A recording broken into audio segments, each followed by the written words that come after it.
my life changed, obviously. It changed a lot from that day forward. I always say my path as the mother of the girl that OD'd began that day. She had a really big heart. She loved animals and old people. If she found an animal outside, she always wanted to take it in and take care of it. If there was an old person trying to cross the street and traffic wouldn't stop, she would like practically jump out of the car and try to help the person across the street. She was a good kid. She had a really big heart. I was a bartender and was working till closing on a Saturday night, and I got a phone call from her boyfriend saying that she was in an ambulance on her way to the hospital. And she didn't look good and things didn't look good, and he was pretty sure that she had done heroin. And I had never, being a bartender, you kind of tend to overhear people talking about what drugs are where, and I'd never even heard that heroin was in town. I went to the hospital. Maybe a half an hour later, they let me go back and see her, and I just kind of knew as soon as I walked in there that I had some pretty serious decisions that I needed to start making. Did you know that she was this much into drugs? I knew that she drank, and I knew that she had smoked pot. Through all the investigating with the Sheriff's Department and the City of Jefferson Police Department, I think we kind of all came to the conclusion that this was the first time that she'd ever done it. I didn't even know at that time that you could snort heroin. She didn't even like getting any of her shots when she was a little kid or anything, so I couldn't imagine her sticking a needle anywhere in her body. And they actually told me in the emergency room that she had snorted it.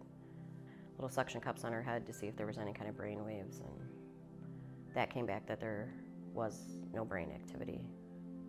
There would be no chance of her ever waking up again.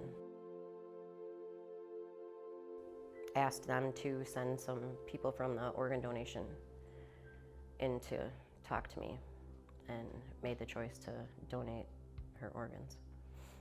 And I said goodbye to her there and drove home. And then I had to start the funeral process. And while all this is happening, I have detectives and drug task force agents trying to get a hold of me and wanting to go through her bedroom and wanting her phone and asking me a million kinds of questions. So that was a lot more added stress and craziness on top of trying to plan your child's funeral. The Sheriff's Department and detectives in Jefferson did a really good job. Within a year, they had the girl on trial that had sold the drugs to my daughter and her boyfriend. I have another daughter who is now 17. She was 12 at the time. It was hard to be a parent to her. It's not something that you just kind of bounce back from.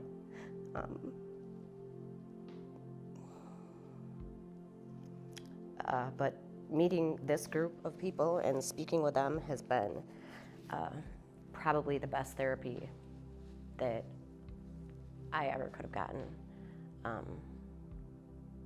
It allows me to be able to talk about her. I feel as long as I'm talking about her, a part of her is still with us. And that was one of the last promises that I made to her, that I was going to make sure other people were educated.